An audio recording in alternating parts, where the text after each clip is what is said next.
Assalomu alaikum dostoni aziz. Nomi man John Mark Pomershem ast.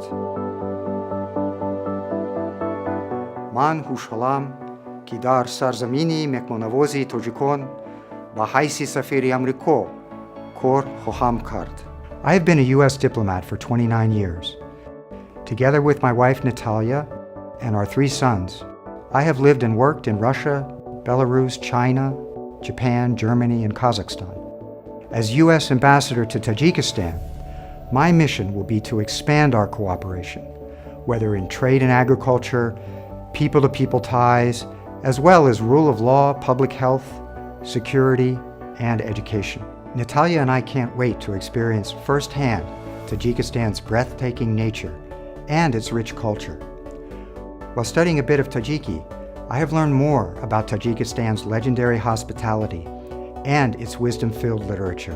My family and I look forward to hiking in the mountains of Tajikistan and to trying your famous Oshi Palav with Tajik friends as I visit your towns and cities throughout your country. Umidvoram gustarishi robitahoy mushtarak ba manfiati halkoy kishwarhoy mo khohad bud. Chun Rumi gufta ast, ham dili az ham zuboni bektar ast. To bozdid.